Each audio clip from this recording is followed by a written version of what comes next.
Alors, la Gemara Souka. On va reprendre la Mishnah Tetvav qu'on avait commencé.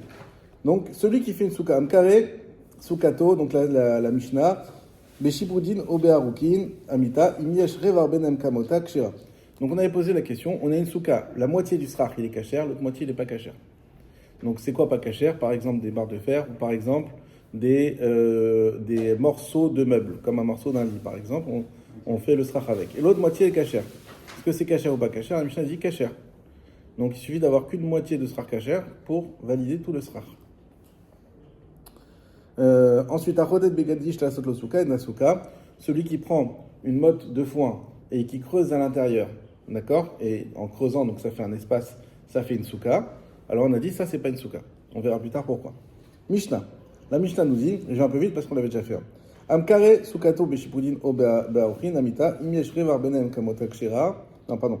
Limati Utiufta. De Ravuna Bere de Rav Yoshua d'Amar Parut Keomed, Rafapa Omer Mutar, Ravuna Bere de Rav Yoshua Omer Asur. On nous dit, est-ce que cette Mishnah-là, donc cette Mishnah qui est une explication des premiers Chachamim, est-ce qu'elle vient contredire une explication d'un Chacham qui est beaucoup plus lointain, qui est un Amora, qui s'appelle Ravuna, et qui a dit que si j'ai les parois de ma souka qui sont ouvertes, moitié fermées, alors la souka, elle n'est pas cachère. Alors on pose une question. Si le srach, il suffit d'avoir la moitié cachère, moitié pas cachère, on considère le tout comme cachère, à plus forte raison que les côtés pour lesquels on est moins exigeant, si la moitié est ouverte, la moitié est fermée, normalement elle devrait être cachère aussi. Or Ravuna nous dit pas cachère. Donc est-ce que la Mishnah vient contredire Ravuna et donc invalider sa position? C'est la question de la Gemara. Ça va ça? Réponse de la Gemara. Amar lecha Ravuna. Ravuna aurait pu te répondre, non, ça n'invalide pas ma position. Pourquoi? Maï kemotan benichnas viyotse. Ça veut dire quoi qu'on dit qu'il y a moitié de srach cachère, moitié pas cachère? Ça veut pas dire moitié. Ça veut dire que dans la moitié cachère, il faut quand même qu'il y ait assez d'espace pour introduire ce srach-là. Imaginons que ce sont des planches de bois. S'il y a pile une planche de bois qui fait 4 cm et entre deux planches de fer qui font, il y a un espace que de 4 cm. Ça va forcer, je vais avoir du mal à rentrer la planche parce qu'il y a pile l'espace qu'il faut. D'accord? Donc en fait, il y a 4 cm. Non, ici. Non, c'est mon téléphone. Ah, ok. Il y a 4 cm plus. Il y a forcément un peu plus de srach cachère pour pouvoir introduire le srach cachère. Prends le gilet, il y a quelqu'un qui l'oublie. Je vais le prendre, oui. Ok, merci. Donc, ce que nous dit Ravuna, c'est que forcément, quand on nous a dit qu'il y avait moitié srach cachère, moitié srach pas cachère, dans la moitié cachère, il y a un peu plus. Quand on a dit kemota, c'est-à-dire qu'il faut qu'il y ait quand même l'espace pour rentrer les barres de bois. Et ça, c'est dans l'air, quoi. C'est l'air. Enfin, ça reste invisible, cet espace. C'est vrai, mais ça veut dire qu'il y a plus, finalement. Il y a moins de pas cachère. Je comprends l'idée. Parce que l'air, c'est pas du pas cachère. Ouais. T'as raison, c'est pas du bois non plus, mais c'est pas du pas Il cachère. faut aussi qu'il y ait l'espace suffisant, comme vous l'avez dit, parce que... C'est ça.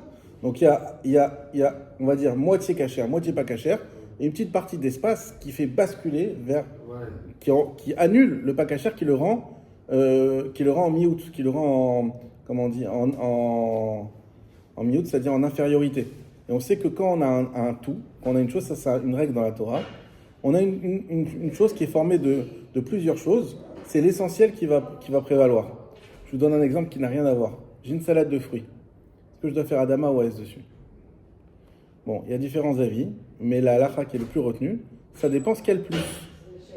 S'il y a une salade de fruits où il y a 2-3 morceaux de bananes, et essentiellement c'est des poires, des pommes, etc., bah, tu fais Aetz. Tu n'as pas besoin de faire ensuite Adama pour la banane, parce que la banane est annulée dans le tout. Donc c'est une salade de fruits qui va être Aetz et puis c'est tout. Et même si je prends ma banane toute seule avec ma fourchette à un moment donné, je n'ai pas besoin de refaire. Pourtant,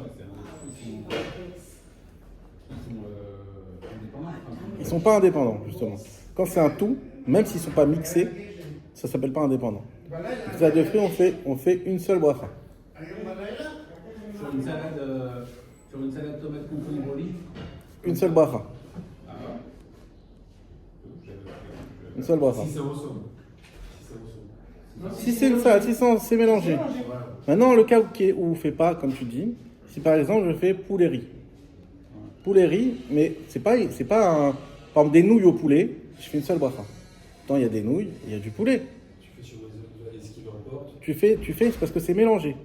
Poulet riz, il y a le riz d'un côté et la cuisse de poulet d'un autre, là non. C'est considéré, c'est pas parce que c'est la même assiette que ça s'appelle ensemble. Mais dès que c'est mélangé, bien que ça soit dissociable, ça reste un seul plat et donc on fait une seule bracha. Comme la tarte aux pommes. La tarte aux pommes, on va dire pas que tu vas faire maisonnote sur la tarte et aide sur la pomme. Non, on fait juste maisonnote. Et même si à la fin il y a des petits morceaux de pommes qu'on mange comme ça, on refait pas la bracha dessus. Ça a été acquitté par l'essentiel qui est la tarte. Ok? Donc ça c'est le principe. Pareil pour le srar. Quand dans mon srar je vais avoir une partie pas cachère, une partie cachère, il faut que j'arrive à faire de la partie pas cachère un miout, une infériorité, et comme ça le srar sera considéré comme totalement cachère. Et donc, quand on a 50-50, c'est ça la question ici. Ah, mais j'ai 50-50 cachère ou pas cachère? La Mishnah a dit cachère, Ravuna il a dit pas cachère, et Ravuna il dit non, mais quand la Mishnah elle a dit cachère, c'est pas 50-50. C'est 49-51. Parce qu'en réalité, pour rentrer les planches de bois, on est obligé d'avoir un petit espace en plus d'air. Ça va ça? Ce qui veut dire concrètement, je schématise. Il y a un balcon. Sur le balcon, il est moitié recouvert. Au-dessus, il y a un mur au-dessus. Et de l'autre côté, la moitié, il n'y a pas de mur, il n'y a rien. C'est-à-dire qu'on peut faire la soukha à ce niveau-là. Non, c'est encore un autre cas que tu dis. Ouais. Ah. On l'a vu. Parce que ça, c'est pas que. Pas la lame, Alors, c'est pas grave. C'est pas que là, c'est pas pareil. C'est pas dans le srar qu'il y a un problème. C'est que c'est carrément invalide de faire en dessous un mur. Par contre, ce que tu peux faire dans ton cas, c'est manger du côté où il n'y a pas le mur, où il n'y a pas le plafond. Ça, tu peux. Ça veut dire Du moment qu'il y a la mesure minimum du soukha. Elle est valable à moitié. Elle est valable à moitié, pas complètement. Ce qu'on fait quand c'est comme ça, on fait une soukha complète et on met les femmes et les enfants du côté qui est recouvert. Puisqu'elles sont tout rotes de la misa de soukha, les femmes. Oui, c'est vrai. Et en vrai, ce qu'on veut, nous, c'est l'ambiance un petit peu. On va pas dire les femmes manger à l'intérieur et nous manger à la soukha. C'est pas grave. Donc on met les femmes et les enfants filles d'ailleurs, pas les enfants garçons, parce que les enfants garçons, ils ont la misa de la soukha, Mishum Rino, de ce côté-là. Et de l'autre côté, on met. Il y en a qui font même comme ça quand des fois ils font dépasser les tables dehors. Si la soukha elle est un peu petite, on fait dépasser la table dehors. Ouais. Tu n'avais pas dit qu'il y a une partie qui est recouverte, comme la majorité a des cachères du srar. Ça, c'est jusqu'à 4 amotes. Ouais, voilà, il y a une taille. Ça, c'est vrai, j'ai pas donné les détails, pas le. Si on a 4 amotes, 2 mètres, si on a le mur de la soukha, qui fait ça, qui est construit, si on a 4 amotes, ces 4 amotes-là, c'est considéré comme du mur et on peut manger en dessous. 4 amotes de dur. Oui. Mais c'est que 4 amotes, 2 mètres maximum. Et ça, c'est considéré, si après la majorité, c'est du srar cachère. Si après, même pas la majorité, si j'ai après la taille du srar cachère, c'est-à-dire 70 tfachim, 70 cm, pardon, 7 tfachim, dans ce cas-là, la soukha est toute cachère. Ah ouais, d'accord. Même si c'est la minorité de srar Oui. et cachère. Parce que ça, c'est pas une question. Là, c'est pas que c'est pas du pas cachère, c'est qu'on considère ça comme du mur, en fait. C'est le mur qui se plie. C'est pas le plafond. Ah, ok. Ok. Ok. Donc ça, on a compris pour l'instant. Donc Ravuna, il explique, en réalité, c'est dans un cas où il y a plus de cachère que de pas cachère, parce qu'il faut la place pour laisser passer, et c'est comme ça, ça le positionne comme il faut par rapport à la Mishnah. Ensuite, la Gemara dit, va Ishar le Tzamtzem. La Gemara dit non. Peut-être que toi, tu viens me dire qu'il y a plus, peut-être il n'y a pas plus, peut-être c'est pile pareil. Amar Rabbi Ami, même Adif, Rabbi Ami dit non, c'est plus. Bon, ce petit passage, je le trouve pas très. Je vois pas ce qu'il apporte, mais peu importe. Rava Marafilutema Beshen Ma'adif. Maintenant, Rava, il vient amener une autre solution, parce qu'il va dire ok, tu me dis qu'il y a un peu plus, mais dans la Mishnah, c'est quand même écrit qu'il y a pile. Donc, c'est pas la meilleure des réponses, on va dire. Il dit non, moi j'ai une réponse encore mieux. C'est qu'il y a exactement pareil, autant de fer que de bois, seulement quoi qui t'a dit qu'elles étaient posées les unes à côté des autres? Personne n'a dit ça. Imayu notnim shte notnim arev notnim shte. S'ils étaient posés, si le fer était posé en longueur, le bois était posé dans la largeur. À l'inverse, si le fer était dans la largeur, le bois dans la longueur. Ce qui veut dire qu'elles ne sont pas les unes à côté des autres. Le bois, il est au-dessus. Et donc, vu qu'il est au-dessus, ça lui donne un ascendant, pour ce qu'elle veut dire. Et c'est pour ça que ça reste cachère quand même s'il y a pile la même chose. Ok? Ça, c'est le premier point. Deuxième point, on avait dit que celui qui fait soit avec des barres de fer, soit avec des morceaux de meubles. Par exemple, un lit qui s'est cassé, on prend les barres du lit, on fait... Donc, on a supposé que des morceaux de meubles, c'est pas cachère. Et là, on va en débattre parce que c'est pas évident. Qu'est-ce qui fait que du bois qui a les deux premières conditions, c'est-à-dire qu'il vient de la terre, c'est un arbre, et qu'il est coupé de la terre, il n'est plus attaché au sol, qu'est-ce qui fait qu'il n'a pas la troisième condition qui le rend pas cachère? C'est-à-dire qu'il est Mekabel Touma. Pourtant, on sait que un objet n'est Mekabel Touma que quand il est utilisable. Qu'il a eu une utilisation déjà? Non, Qu'il est utilisable. qu'il est utilisable maintenant. S'il a déjà une utilisation, il n'est plus Mekabel Touma.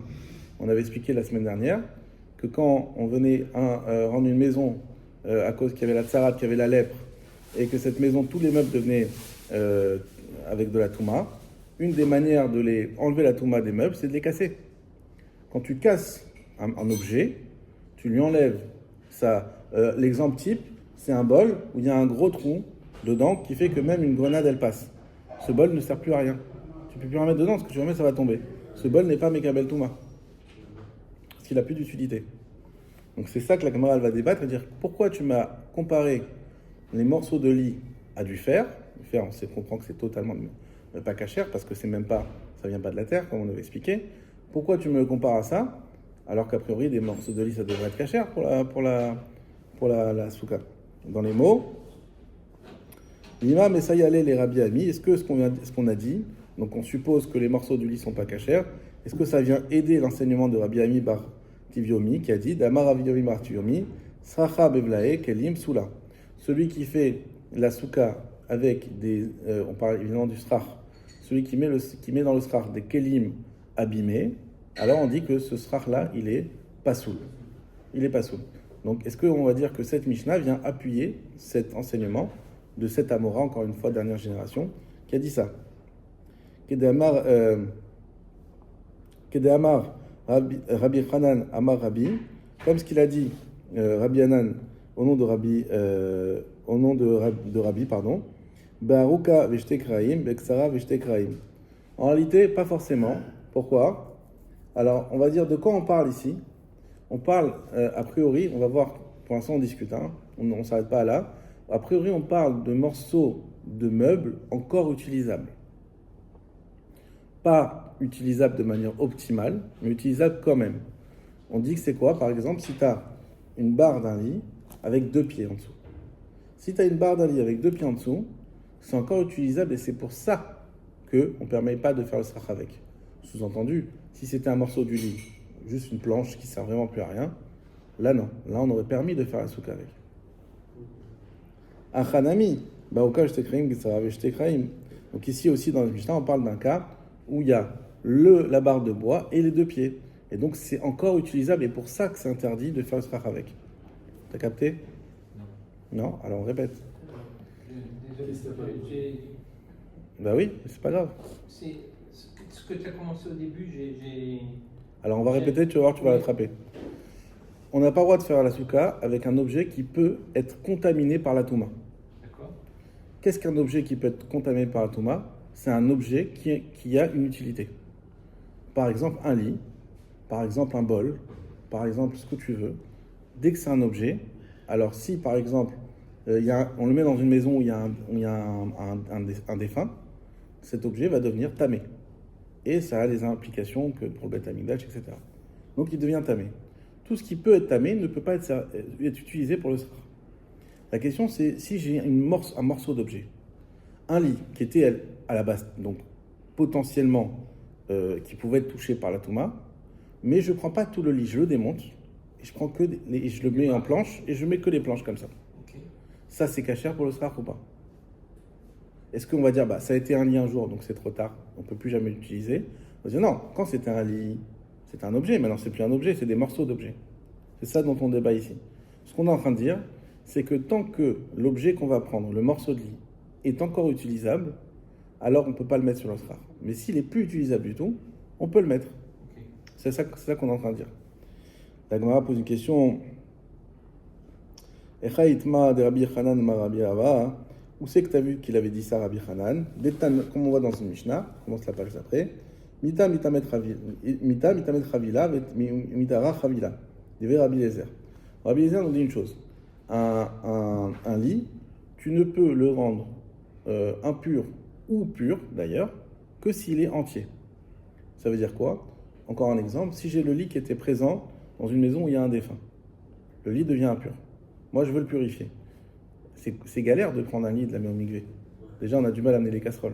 Alors, si tu dois amener un lit, c'est compliqué. D'accord? Alors, qu'est-ce que je dis? Écoute, c'est un lit qui il se démonte, il se remonte facilement. Je vais le démonter, je vais le mettre dans le mikvé. Et c'est bon, il est pur, j'ai mis dans le mikvé, et je le remonte. Rabbi Eliezer dit ça marche pas. Parce que le seul moyen d'enlever l'impureté, c'est quand il est monté.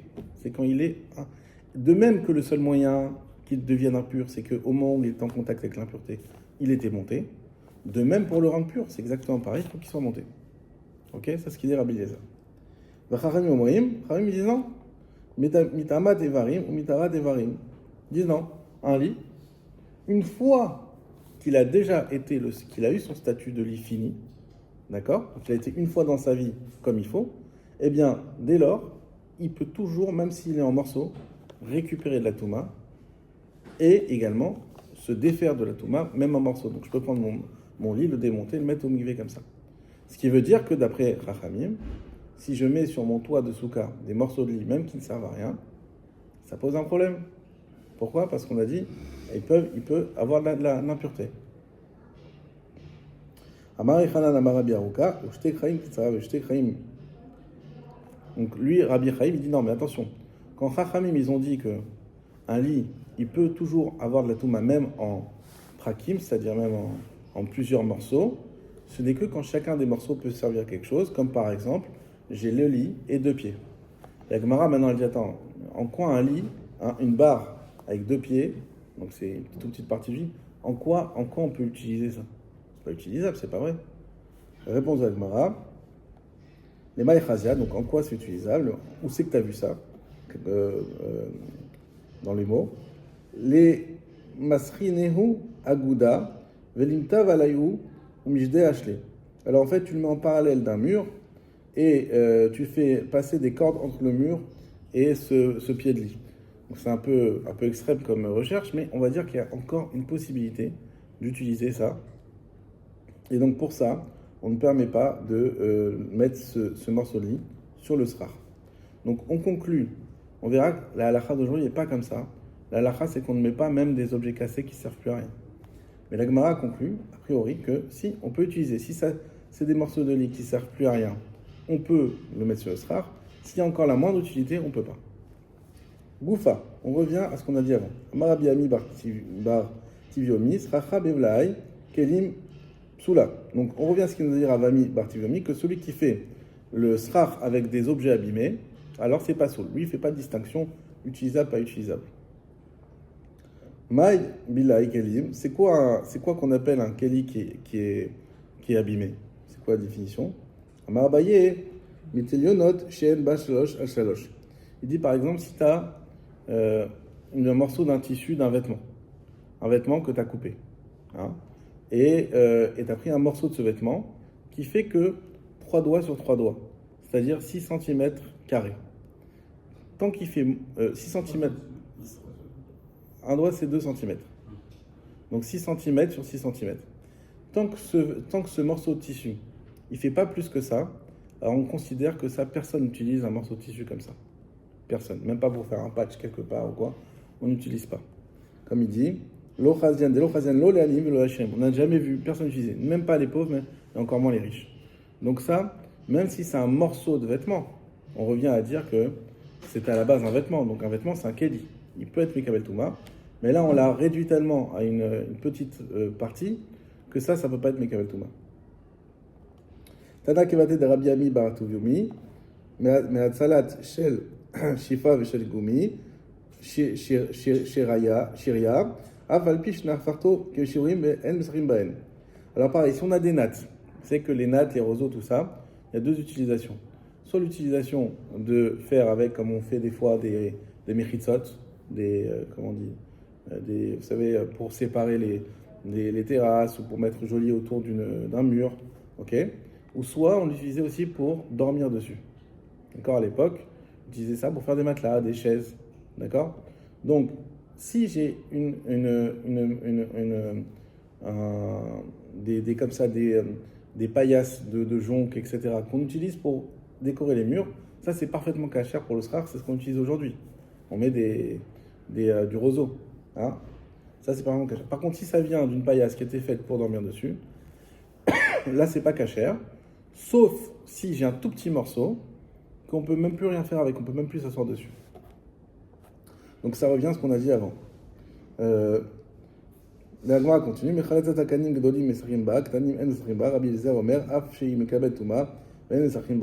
On a aussi une marque loquette qui nous dit quoi? Ça dépend. Maintenant, on a des rouleaux de jonc ou de roseaux qui sont soit grands ou soit petits de base. On sait que les grands, a priori, ne sont pas faits pour qu'on dorme dessus. Les grands sont faits pour utiliser comme echitzot. Les petits sont faits pour dormir dessus et s'asseoir dessus. Alors, les Tanakama, il nous dit, s'ils sont grands, alors on peut faire le srach avec. S'ils sont petits, on ne peut pas. Rabbi Yezer, il est mahmir, la n'est pas comme lui. Il dit non, dans tous les cas, on ne peut pas parce qu'on ne veut pas faire distinction entre grands et petits. Ok? Donc, on a fini le sujet ici, qui était de savoir comment ça se fait que le morceau d'un lit peut être considéré comme du fer, c'est-à-dire vraiment du srach pasoul. On a expliqué à partir du moment où il est plus du tout utilisable. Alors ça, tout le monde est d'accord qu'on ne peut pas faire... non, s'il est encore utilisable comme une barre de lit avec 2 pieds, alors là, tout le monde est d'accord qu'on ne peut pas faire le srach avec, parce qu'il peut encore avoir de la touma. S'il est plutôt utilisable, on a vu 2 avis. Rabbi Ami et Rabbi Yochanan, je crois. Hanan, pardon. Et Rabbi Hanan qui disent... Rabbi Hanan dit non, dans ce cas-là, ça sera permis. Rabbi Ami dit non, c'est complètement interdit. Et la halakha comme Rabbi Ami. Ensuite, on a vu donc l'histoire de Achotet Bekadish, donc celui qui creuse dans du foin. Qui creuse dans du foin. Donc il a une mode de foin. J'ai pas entendu foin. Ouais. Non. T'as jamais voyagé à la montagne, des fois, dans la campagne? Tu vois pas tu vois, ils ont des tracteurs comme ça, ils ont des endroits où tu vois des modes de foin énormes, quoi. Oui, d'accord. Voilà, tu vois. Et là, qu'est-ce qu'ils disent? Ils disent, écoute, le foin, est-ce que c'est du bon srach? Excellent. C'est végétal, c'est pas accroché à la terre, c'est pas Mekabel Touma parce que c'est pas un objet. Qu'est-ce qu'il fait? Il va dans sa meute, il monte au-dessus, il creuse, ok, il fait un trou dedans, et hop, il retourne, ça fait une souka magnifique. Il y a les murs qui étaient déjà là, le srach qui est déjà là. La Gemara nous dit, s'il fait ça, la souka n'est pas cachère. Pourquoi? Tout est cachère, les murs sont cachères, le srach est cachère. Pourquoi pas cachère? Amar Avuna. Alors, on ne va pas expliquer pourquoi, on l'avait déjà vu, mais là il va parler d'autre chose. Pourquoi c'est pas cachère? Parce qu'on a dit ta'aseh velomina asui, c'est-à-dire que le srach, il ne faut pas qu'il se fasse de lui-même. Il faut que c'est toi qui le fasses. Ça veut dire quoi? Quand tu creuses, en fait à la base, c'est pas du srach, puisque c'est compact à l'intérieur, c'est plein. Donc le srach, par définition, il vient couvrir un espace vide. Donc si c'est plein à l'intérieur, le haut d'ailleurs, tu peux le tourner dans tous les sens que tu veux, il n'y aura pas un toit, il n'y a pas un haut, il n'y a pas un bas, il n'y a pas de sens. D'accord? C'est que quand tu vas commencer à creuser, que tu vas faire en sorte que le srach, il se forme au fur et à mesure. Ce qui veut dire que ce n'est pas toi qui l'as fait, le srach. Il s'est fait de lui-même. Tu comprends cette notion? Et ça, dans le srach, c'est assourd. Ta'aseh, velominasui. Ta'aseh, il faut qu'il soit fait, il faut qu'il y ait une action concrète. Velominasui, pas au passif. Il ne faut pas qu'il se fasse de lui-même. D'accord? On avait expliqué la raison, c'est que ta'aseh, il faut que tu aies les shem mitzvah dans la tête. Que quand tu mets le srach, tu le fais pour la mitzvah. D'accord? Donc ça marche pas. Qu'est-ce que nous dit la Gemara? Amar Avuna, lo shenu ela she'en sham chalal tefach, memesher shiva, aval yesh sham chalal tefach, memesher shiva, areze souka. Alors, Avuna nous donne une distinction. Il nous dit tout ce qui était interdit, quand on t'a dit que tu peux pas faire une souka comme ça, c'est s'il n'y avait pas déjà un espace libre auparavant. Si on a fait de base notre cube de foin avec un espace vide qui était minimum de tefar, c'est-à-dire 5 cm de profondeur et 70 cm de long, alors là, on va considérer que le srach en est un. Pourquoi? Parce que y a un sens maintenant. C'est pas comme au début, on dit il n'y a pas de sens, tu peux le tourner. Non, il y a un endroit qui est creux, Et donc, il y a un haut. Et ce haut-là, il a bien la valeur d'un srar. Il existait déjà avant, donc là on peut commencer à creuser. Et ça veut dire que quand tu as mis ton srar, il y avait déjà ce trou, Oui. quand tu as entreposé. Et donc là, effectivement, après, tu peux creuser plus pour faire un espace viable. Ouais. Parce que le srar avait déjà la valeur d'un srar. On avait expliqué, je ne reviens pas dessus maintenant la semaine dernière, pourquoi ces mesures-là. On avait comparé à la maison, avec quand il y a un mort dans la maison, est-ce que la touma elle se propage jusqu'en haut ou pas. Je ne veux pas complexifier maintenant, donc je ne reviens pas là-dessus. Vous pouvez réécouter le cours la semaine dernière. Mais en tout cas, dès lors qu'il y avait déjà un espace vide et qu'après j'ai accumulé mon foin dessus, alors ce que j'ai mis au-dessus, ça s'appelle un toit, puisqu'il y avait un espace vide en dessous. Et donc là, oui, j'ai le droit de pouvoir faire mon srar et donc d'agrandir cet endroit-là, puisque le srar ça a déjà sa valeur de srar. Ça va Mais c'est pas lui qui a fait le srar. C'est qui? Celui qui va commencer à creuser. Le srar, c'est celui qui l'a. C'est a priori la même personne. Ah, ok. Mais C'est- c'est mais la même personne. Si c'est pas lui qui a fait le srar aussi, là. C'est pas grave. C'est pas grave. Parce que le srar, l'essentiel, c'est qu'il ait son statut de srar. Moi, j'ai du mal, pardon, à. T'as fini, non? T'as ce que tu dis? Vas-y. Moi, j'ai du mal à comprendre comment une botte de foin, on fait un trou au milieu, peut être considéré comme du srap. C'est-à-dire que la botte de foin, on l'étale, c'est ça pour. La que botte ça de soit- foin, on va prendre un.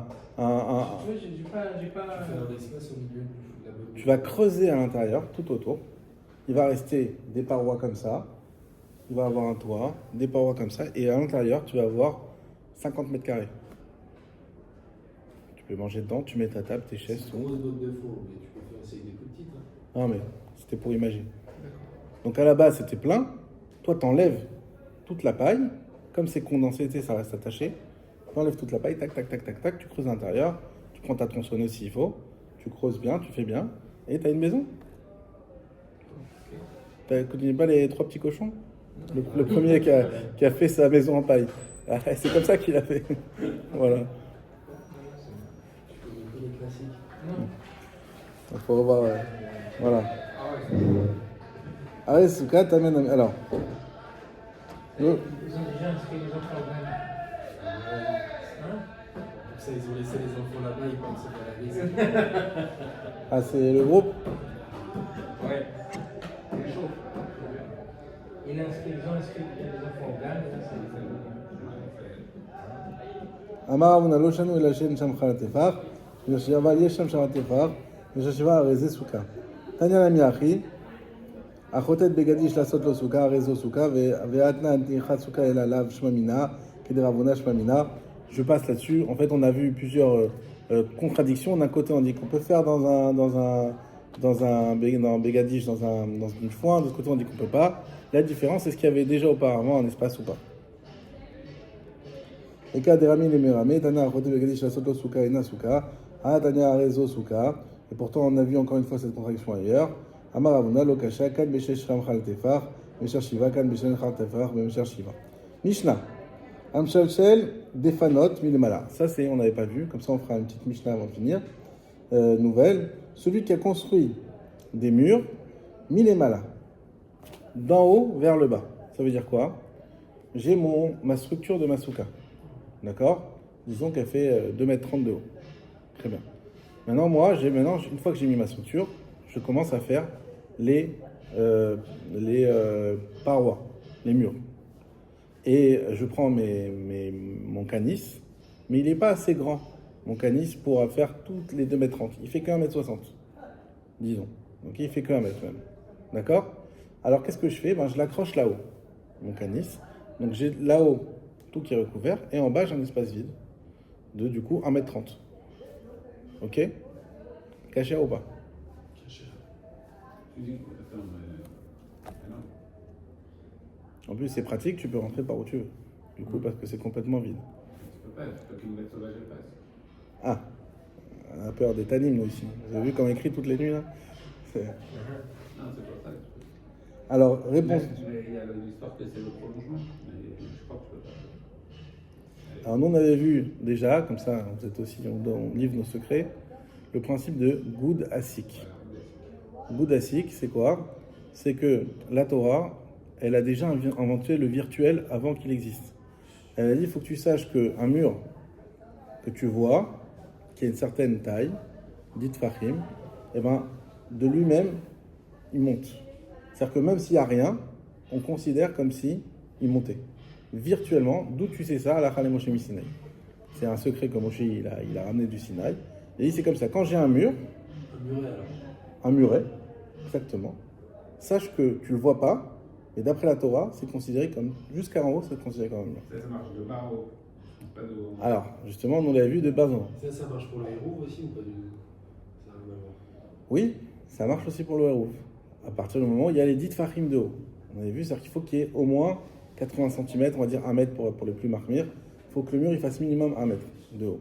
D'accord? S'il fait 1 mètre de haut, il n'y a aucun problème, c'est bon. S'il fait moins d'1 mètre de haut, là non. C'est pas considéré qu'il ne peut pas monter. Ok? Donc,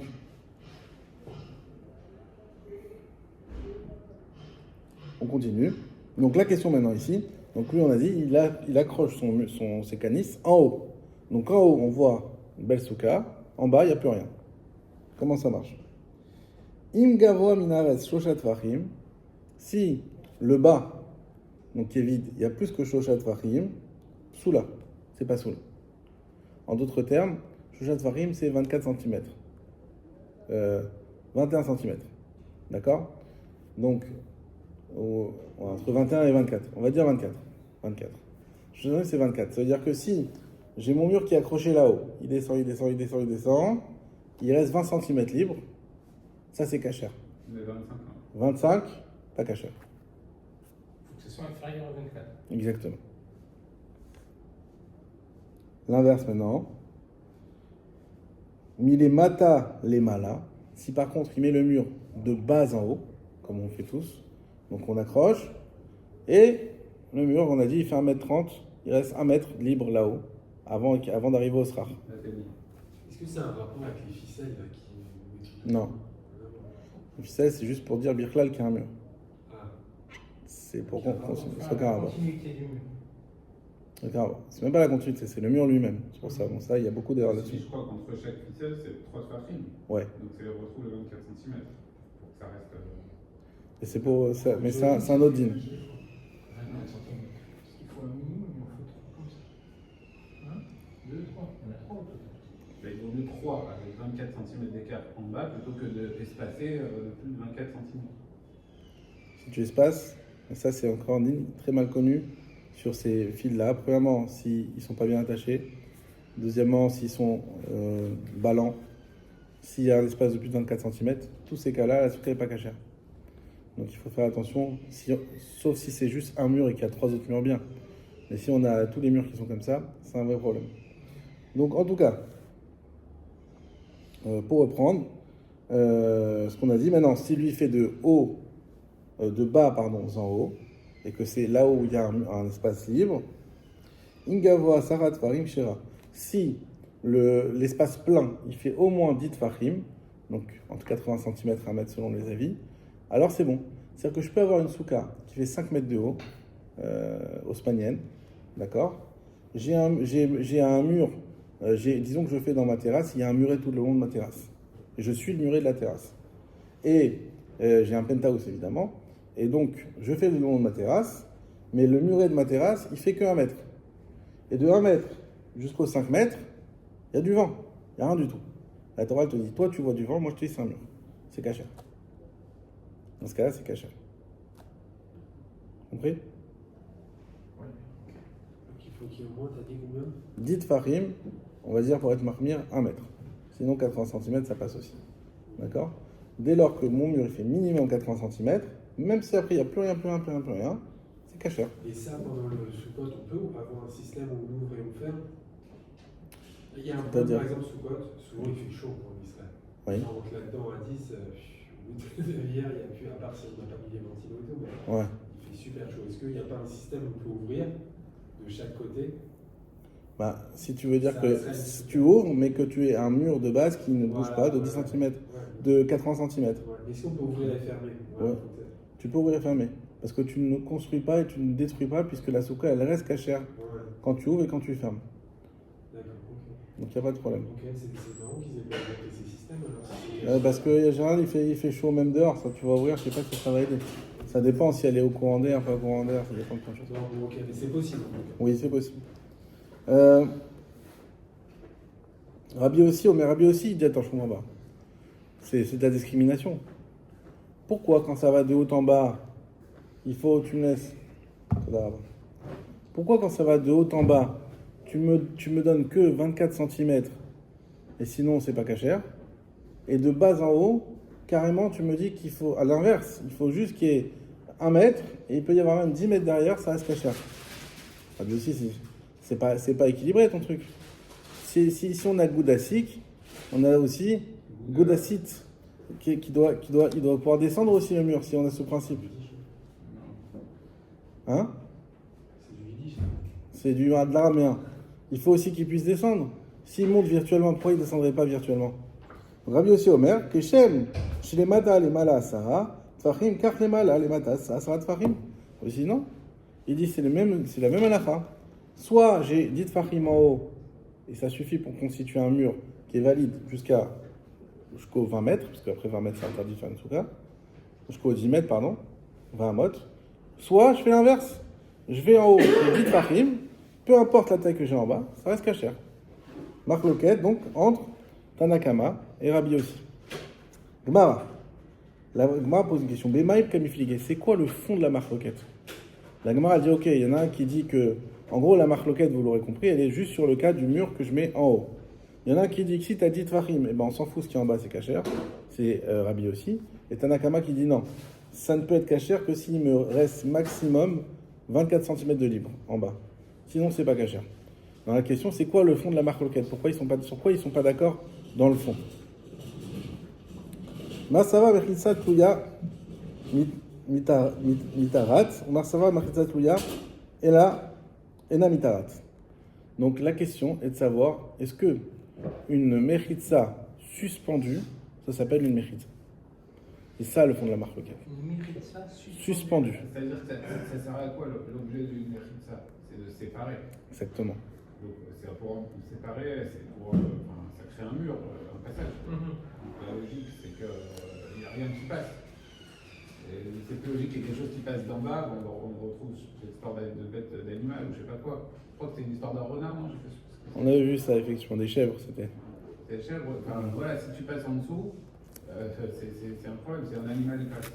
Alors que quand tu as 1 mètre. On va dire ici, passe par en dessus si c'est un oiseau. Alors voilà, c'est vrai, mais je pense que c'est moins évident pour l'oiseau que pour l'animal.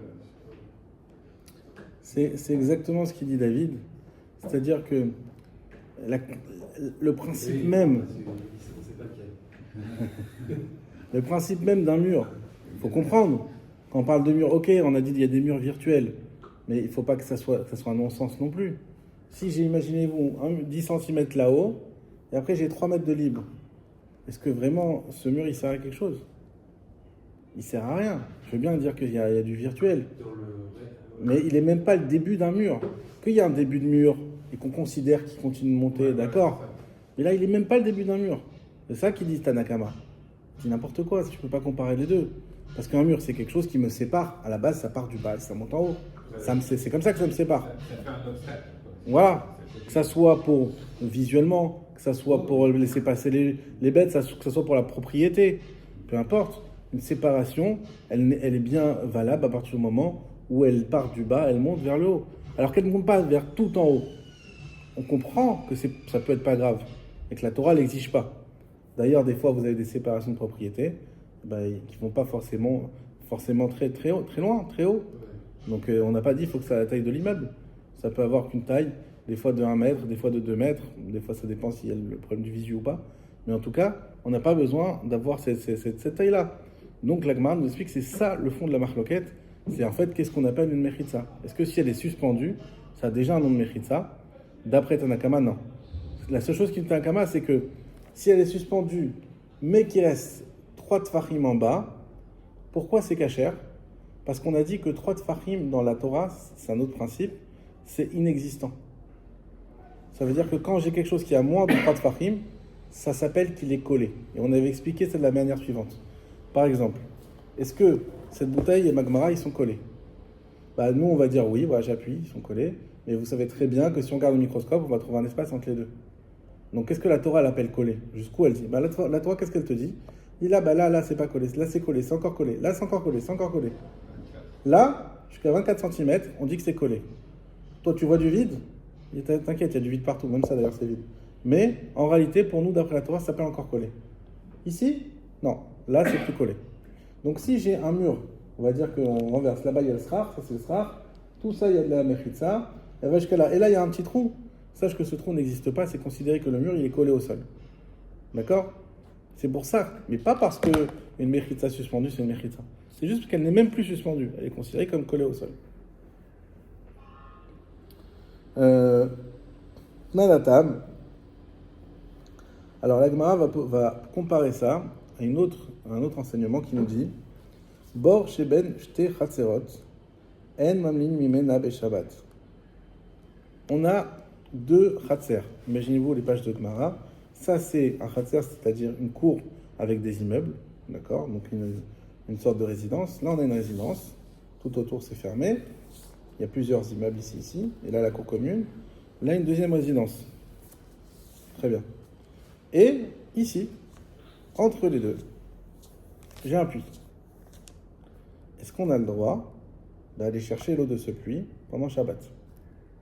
Si c'est fermé, t'as dit quoi? C'est fermé. Ah, c'est fermé avec un mur. C'est fermé ici. Partout. Partout. Héros. Pas un héros. Mais ça fait office d'héros. C'est fermé. C'est un réchaud yachid. C'est un réchaud yachid. Nous, on avait vu, on a expliqué la notion de carmélite. Ouais. Carmélite, c'est quoi? C'est que même si tu es dans une résidence, oubliez les 2 résidences, on reste sur une seule résidence, et là, il y a l'entrée pour sortir de la résidence, tout ça, c'est fermé. Là, j'ai des immeubles. Est-ce que j'ai le droit de prendre de mon immeuble une chaise et la mettre dehors pour aller bronzer? J'ai pas le droit. Toujours en dehors du... En dehors de chez toi, on est dans le réchoute. Dans le carmélite. Dans le carmélite. Pourquoi? Les Khamim nous ont dit, c'est vrai que c'est un réchoute à Yachid, et que normalement ça devrait être permis, mais on a peur que si on te laisse prendre cette chaise de chez toi, à l'endroit qui n'est pas vraiment chez toi, puisque c'est de la copropriété, et donc tu sens toi pas chez toi, tu vas prendre cette chaise, tu vas dire finalement il y a un peu plus de soleil dans la rue, je vais passer, je vais la mettre là-bas. Là, on part du principe que c'est que des juifs qui habitent. Oui, c'est que des Là, juifs. tu peux faire un héros. S'il n'y a que des goïms, c'est encore un autre cas, je crois. Exactement. Ça c'est quand même plus... Non. Non, s'il y a un juif qui habite, déjà qu'il y a 2 juifs, il va falloir faire cette histoire de héros. Ouais. Bon, ça c'est un peu compliqué. Mais, et même moi je ne maîtrise pas pour être honnête, mais effectivement il y a des hétéries, mais c'est vrai que quand il y a un goy déjà ça pose un certain problème, parce que normalement il faut l'associer dans le héros, on ne peut pas l'associer. Bon, aujourd'hui vous savez comment ils sont arrangés avec l'histoire des pompiers et tout ça.